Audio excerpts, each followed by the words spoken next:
YTN 라디오 이동현 육성면 승부 4부 시작합니다. 여론조사를 통해 민심을 읽어보는 시간, 민심은 숫자다. 이은영 휴먼앤데이터 소장, 헬머스 임병빈 작가 나왔습니다. 어서 오십시오. 네, 안녕하세요. 어제 대선 결과가 0.7%포인트 초박빙 승부였습니다. 예상하셨습니까, 두 분? 이런 결과? 그 예상은 했죠. 근데 이제 1% 이내인 줄은 조금 예상을 못했죠. 예. 그러니까 왜 예상을 했냐면 저는 이제 아침부터 투표율이 올라가는 추세를 봤을 때 특히 이제 부산, 그 뭐 충남북 지역 그리고 제주 지역 이제 통상적으로는 결집 선거를 할 때 캐스팅 보트가 되는 지역들이 다른 지역들에 비하면 그러니까 전국 평균보다도 투표율이 낮았거든요. 그렇다는 거는 이제 원래 국민의힘이 기대했었던 것만큼 중도층이 충분히 이제 나와서 투표하지는 않았다. 그러면 결국 이제 결집 대 결집으로 가면은 좀 투표 결과가 붙을 가능성이 있겠다는 예상을 했었습니다. 예.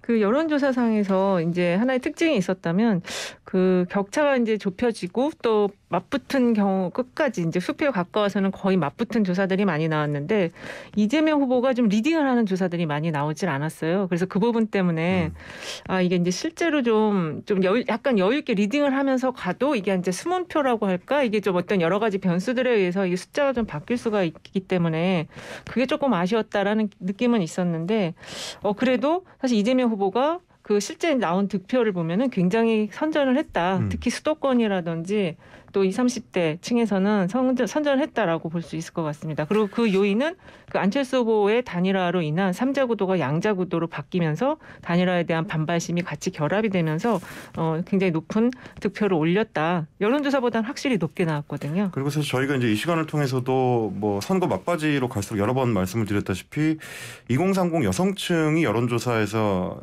쉽게 포집이 안 되고 있다. 그렇다는 거는 최종 순간에 어떤 결정을 할지 알 수 없다는 거였는데 결국 어제 그 박빙 승부로 갔었던 최대 원동력은 이제 선거 막바지에 2030 여성층이 이제 이재명 후보를 향해서 결집한 거. 네. 그 결과를 이제 볼 수밖에 없을 것 같습니다. 근데 이제 지금 좀 미시적으로 이번 선거 결과를 분석하기보다는 전체적으로 이제 그 윤석열 후보가 당선된 거의 의미에 대한 분석을 좀 더 많이 해야 되지 않을까 그렇게 생각이 들고요.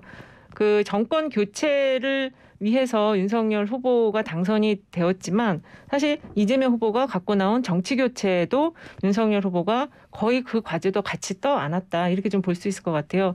그 정치 초보자를 대통령에 당선시킨 그 민심이 요구하는 것은 무엇일까? 결국은 정치를 바꿔달라는 거를 초보자에게 지금 맡긴 거거든요. 뭔가 경험이 있는 사람을 하지 않았는데 그 격차가 너무 작다 보니까 그래도 한번 경험 없는 너가 당신이 해서 한번 좀 깨끗한 눈으로 해봐라 이런 민심이 아니었을까 좀 그렇게 저는 해석을 하고 그리고 지금 이 윤석열 후보가 또 반면에 정권 교체를 위해서 뽑아줬는데 과연 그러면 정권 교체 의향만큼 득표율이 나왔냐? 그건 또 아니에요. 그러니까 이거는 굉장히 그 무거운 과제를 두 개나 지금 짊어지고 국정 운영의 키 핸들을 잡았다 이렇게 볼 수 있을 것 같아요. 사실 소장님 말씀의 연장선상인데 25만 표 차기 때문에 네. 전체 선거 인단으로 따져봤을 때는 유권자층으로 따져봤을 때는 이게 누가 이겼다라고 딱 잘라서 이야기가 사실 할 수가 없어요. 굉장히 애매한 결과긴 하거든요. 이게 그 숫자를 보면 48대 48이어가지고 그런 상황이어서 그러니까 아슬아슬하게 결론이 나오긴 했지만 선거라는 건 결국 이제 승패가 정해져 있는 거니까 결론이 나오긴 했지만 어떤 의미를 분석을 해볼 때 있어서는 이거를 과연 승패로 분석하는 게 맞느냐라고 생각될 그렇죠.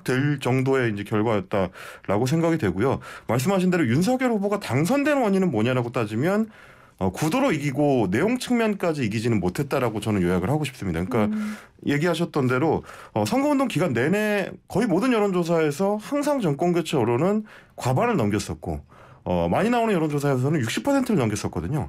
네, 그런데도 불구하고 그 모든 여론조사에서 이제 윤석열 후보가 우위를 가져가는 순간조차도 정권교체 여론을 온전히 흡수하지는 못했고요. 최종적인 결과에서도 그걸 이제 온전히 흡수하지 못했다는 거는 드러났습니다. 그렇다는 얘기는 선출을 유권자들이 하긴 했지만 그럼에도 불구하고 정권교체 여론이 갖고 있었던 유권자의 요구를 국민의힘과 윤석열 후보가 선거운동 기간 동안에 충분히 보여주지 못했다.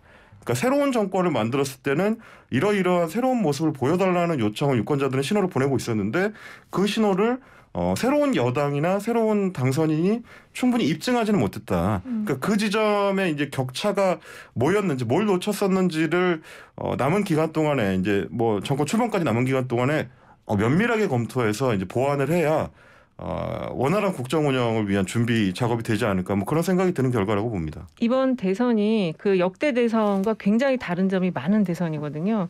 일단은 세대가 바뀌었어요. 그래서 그 지역주의가 우리는 다 완화가 되었다고 생각을 했는데 결과를 보니까 지역주의가 완화가 안 됐거든요. 근데 그러면 왜 이런 현상이 나타났을까? 그 인구 구성비의 변화 속에서 지역 구도가 살아난 거예요. 그러면 이거를 다음 대선 때는 어떻게 바라봐야 되는가를 민주당이나 뭐 국민의힘이나 다 좀 면밀히 검토를 해야 될 것 같고, 그 속에서 나침판을 가지고 움직인 곳과 그렇지 않은 곳에서 분명히 차이는 있었다. 이렇게 좀 정리해야 될 것 같고, 다행히 지금 윤석열 당선인이 자신의 과제가 무엇인지는 일성으로 찾아서 발표를 했더라고요. 협치, 뭐 통합, 그다음에 소통 이런 것들을 이야기했는데 그 안에서도 지금 시스템으로 움직이겠다, 내지는 법치를 중요시하겠다, 이런 것들이 어떻게 보면 이제 이 윤석열 당선인이 갖고 있는 두 개의 무거운 짐을 과연 법치만으로, 시스템만으로 헤쳐나갈 수 있을까? 결국은 법치 위에 정치로 해결을 해야 된다. 그거를 저는 꼭 말씀을 드리고 싶더라고요. 예. 자, 지역 얘기 살짝 해주셨으니까 지역 분석을 좀 해봅시다.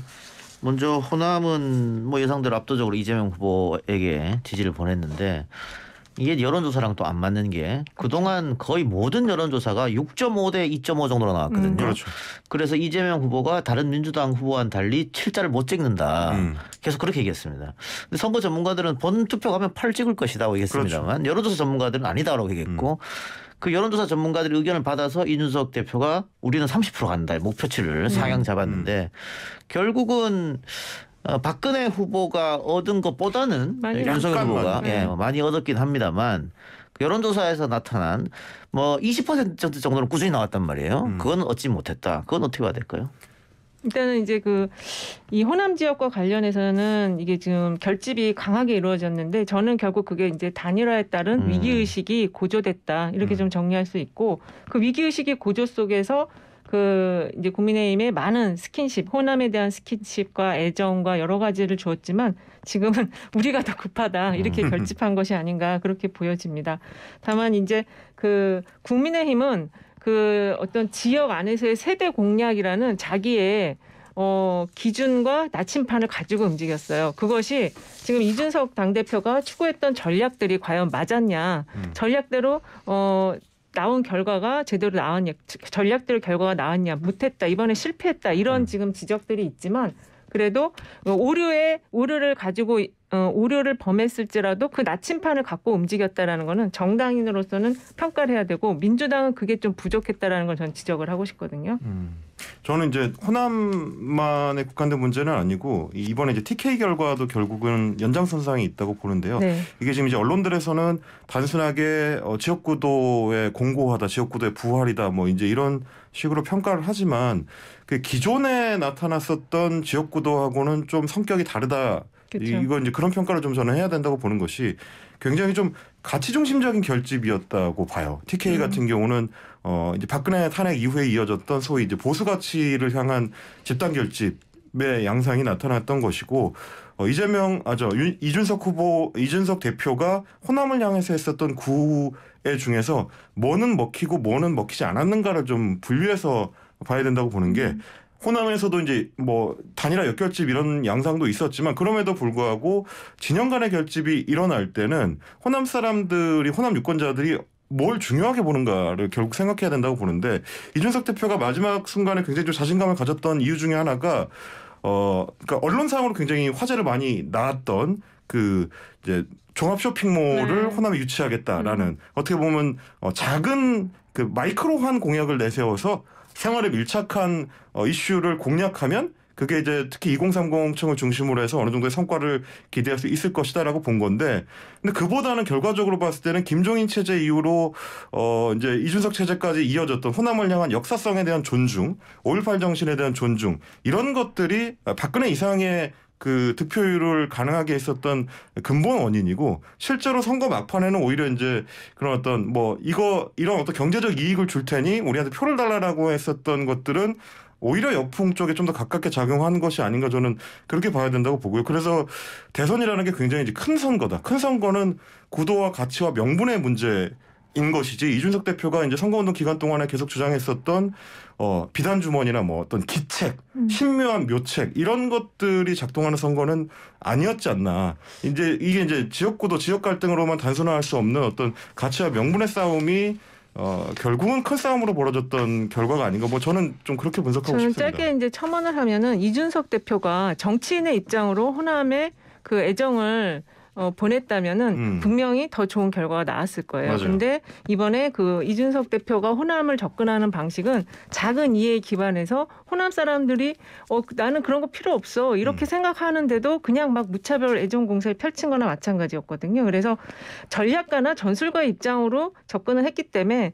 소기의 성과를 거두지 못했다. 저는 그렇게 보고 있고 TK와 PK 지역이 조금 이제 다르게 나타난 흐름을 좀 이야기를 드려야 될 것 같은데 TK는 투표율이 평균보다 높았고 PK는 투표율이 평균보다 낮았어요. 근데 그 이재명 후보가 TK에서는 이게 소기의 성과는 못 얻었지만 그래도 그 전에 얻었던 민주당 후보들이 얻었던 것보다 또 살짝 높게 얻어서 어쨌든 그 지지를 받았다. 그 지역민들로부터. 그리고 이제 부산이 조금 그 애정을 많이 줬고 또 많이 방문을 했었는데 어쨌든 40% 목표치에 근접하게 또 여기가 나왔거든요. 그래서 이런 부분을 보면은 어쨌든 지역 간에도 그 이재명 후보는 소기의 목적을 완전히는 이루지는 못했지만 근접은 했다. 저는 그렇게 좀 평가하고 싶습니다. 저는 이재명 후보는 TK에서 실패했다고 생각하는데 일단은 선대위에서 25%는 당연히 넘고 대구 경북을 포함해서 내심 28 조금 더 나가면 3자도 가능하겠다고 생각했거든요. 근데 지금 25%는커녕 대구에서는 21%밖에 못 얻었어요. 경북에서 23% 정도 얻었는데 직전 대선에서 문재인 후보가 받은 것보다는 약간 올라가긴 했습니다만 TK 아들이라고 홍보를 하면서 다니는 거 생각을 해보면 너무 적게 얻었다. 게다가 반대로 윤석열 후보가 TK에서 얻은 표가 지난 대선에 홍준표, 안철수, 유승민 후보가 얻은 표보다도 많습니다. 그 3명 후보가 얻은 표를 다 더해도 그보다 많거든요. 그러면 TK에서는 윤석열로 뭉치면 그럼 단단히 뭉쳤다 이렇게 볼 수 있지 않습니까? 그래서 이거는 오히려 지역주의가 완화되는 게 아니라 점점 견고해질 수도 있겠다. 그런 우려가 한번 들었고 물론 PK는 방금 말씀하신 것처럼 선대위가 목표를 한 대로 이루어졌다. 그래서 PK 지역에서는 지역주의가 조금 완화되는 게 아니냐 그런 생각을 할 수 있겠는데 그 TK 아들이 안 통한 거는 뭐라고 보세요? 왜 그렇다고 보십니까? 뭐 저는 이제 아까도 말씀드렸다시피 그러니까 일테면 그 지역 출신이니까 좀 원정적인 표를 좀 더 받을 수 있지 않을까. 혹은 이제 이재명 후보 같은 경우는 이제 안동에 갔을 때도 육사 유치 그 공약을 하기도 했었어요. 적극적으로 이제 여러 공약들을 발표를 했었는데 그런 것들보다 더 앞서는 그 유권자들의 가치는 결국 박근혜 탄핵에 대한 어떤 일종의 원한 감정, 그건 이제 정권 교체 여론으로 거의 표출이 되게 되는 건데 그런 가치가 좀 더 이제 앞섰던 거 아니냐. 그래서 TK 인물론이라든지 뭐 우리 고장 출신의 그 여당 인사를 밀어주자라든지 뭐 이런 심리보다도 그런 정치적인 어떤 그 감정이 조금 더 강하게 작용하다 보니까 TK 출신도 아닌 윤석열 후보 그리고 TK에서 오래 뿌리를 내렸던 정치인도 아닌 윤석열 후보를 향해서도 어쨌든 정권 교체를 하기 위한 집중을 하자는 쪽에 집단적인 어떤 그 인식을 같이 했다는 측면을 좀 봐야 되지 않나 싶습니다. 그거는 이렇게 봐야 될 것 같아요. 이게 지금 TK에서 21.6%는 이재명 후보가 개인으로서 얻을 수 있는 최대치를 얻은 거예요. 사실은 이 정당이라는 게 집권을 하기 위한 조직이고 그럼 그 집권을 하기 위한 수단이 이제 뭐 홍보 뭐 여러 가지가 있잖아요. 그런 면에서 보면 진짜 이번에 그 이재명 후보는 그냥 혼자 뛰었다. 그 마지막에 그 얼굴을 보세요. 그냥 완전히 피곤에 쩔어가지고 발버둥을 친 게 얼굴에 나타나 있거든요.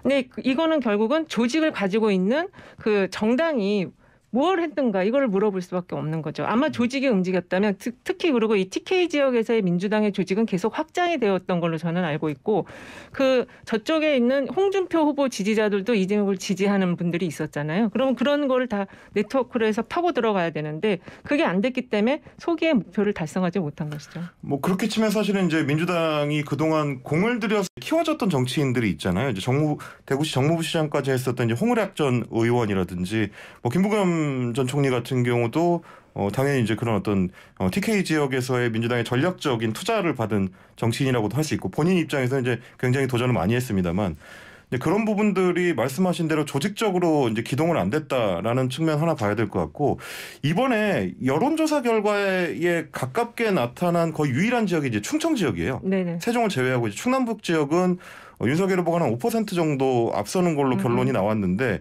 여론조사만큼 나왔다는 얘기는 지금 소장님께서 말씀하신 딱 그대로입니다. 이제 나머지 지역, 그러니까 캠프가 본격적으로 공을 들였던 이재명 후보가 굉장히 공을 들였던 뭐 호남 지역이나 뭐 서울 수도권 지역이나 이제 PK 지역을 제외하고 충청이나 이제 다른 지역들에서는 조직이 충분히 작동이 안 됐다는 결과밖에 안 되거든요. 여론조사만큼 충청에서 나왔던 얘기는 조직의 표가 더해지지는 못했다는 결론이 되는 거라서 그 부분도 또 이제 마찬가지 맥락에서 볼 필요가 있지 않나 싶습니다. 이 충청은 지금 세종은 이재명 후보가 이겼고요. 나머지 지역은 이제 이재명 후보가 졌는데 이 충청이 그 윤석열 후보가 나머지 지역에서 50%딱 찍었어요. 네. 그거는 결국 단일화 효과, 대세 효과가 충청에서 결국 마지막에 살짝 발휘가 돼서 어쩌면 26만 표의 차이는 충청에서 나왔을 수도 있다. 저는 그렇게 보고 있습니다.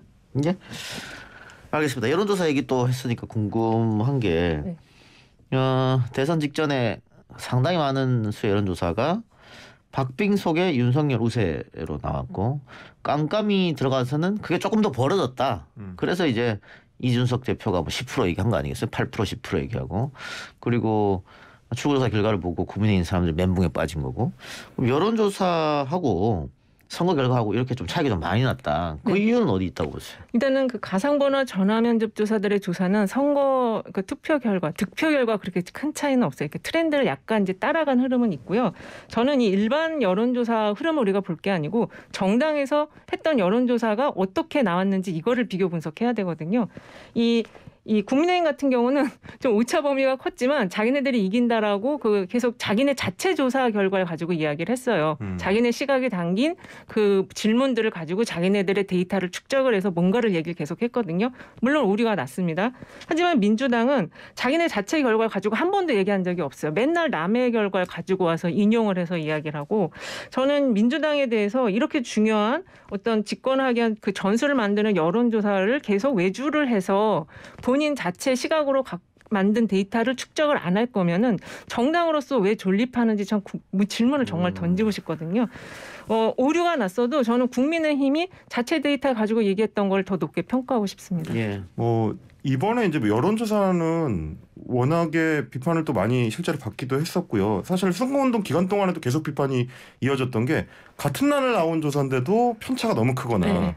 혹은 같은 기관에서 조사를 했는데도 두 개의 결과가 완전히 다르거나 저희도 이제 MBS 지표조사 같은 거에 대해서 이제 여러 비판을 했었습니다만 MBS 지표조사도 어떤 회사가 하느냐에 따라서 결과값이 너무 달라지고 이제 이런 결과들이 계속 이어지다 보니까 유권자들 입장에서는 이번 선거는 굉장히 박빙 선거라서 표심을 결정하는 데 있어서 여론조사가 이제 어느 정도 영향을 미칠 수도 있는 중요한 그 역할을 하고 있었는데 거기에 오히려 혼란을 가중시키는 역할을 했다. 저는 어쨌든 그 언론사들의 의뢰에서 나온 조사 결과들은 그렇게 이제 분석하는 거는 의미는 없다고 봐요. 이미 이제 그때 나온 데이터들이기 때문에 의미가 없고 우리가 꼭 분석을 해봐야 되는 거는 출구조사에 대한 거거든요. 지금 네네. 출구조사에 대해서 궁금증이 너무 많아요. 그러니까 처음에 딱 발표됐을 때는 틀렸다라고 해서 궁금증이 많았지만 이게 진짜 이렇게 정확하게 맞네 해서 궁금증이 너무 많으니까 이걸 한번 출구조사했던 분들은 그 노하우를 공개할 필요가 있다고 저는 봅니다. 네. 그 노하우 공개와 관련해서도 그런 말씀을 드리고 싶은데 이제 사실 선거에서 이제 안개 구역으로 진입하기 직전에 예측 조사를 발표한 기관은 네. 갤럽에서 나온 거 네. 정도만 이제 기억이 남고 나머지 여론조사 기관들은 선거운동 기간 내내 그렇게 많은 여론조사를 했음에도 불구하고 그러니까 미국이나 이제 뭐 영국이나 프랑스 같은 다른 정치를 오래 이제 관찰했었던 나라들에서 하는 것처럼 책임 있는 예측 조사를 하거나 이런 경우들이 이제 별로 없었습니다. 우리가 좀 그런 여론조사 문화가 좀 없다 보니까 더 그런 측면도 있는데, 그러니까 미국 같은 경우처럼 마지막 순간에 본인들의 어떤 책임 있는 결과를 내놓고 그거에 따라서 이제 최종 평가를 받고 이게 다음 3년, 뭐 다음 5년, 뭐 이런 거를 또 이제 재평가를 받는 이런 과정이 추가가 된다면 여론조사 기관들도 지금처럼 뭐 직원 두세 명만 데리고 이제 하는 식의 이게 난립하는 양상하고는 조금 다를 수도 있지 않을까 이제 그런 기대는 좀 해보게는 됩니다. 그런 미래는 그냥 업체들이 알아서 이제 자기들의 생계 유지를 알아서 처리하시라고 그렇죠, 저는 그냥 네. 넘기고 싶고 지금 출구조사 관련해서 제일 궁금해하는 사항이 보정을 어떻게 했냐 이거거든요. 이건 절대 안 알려줘요. 노하우이기 때문에. 그렇지만 핵심 공개는 노하우인데요, 그거는. 그래도 공개를 해야 됩니다. 방송 3사가 있기 때문에. 알겠습니다.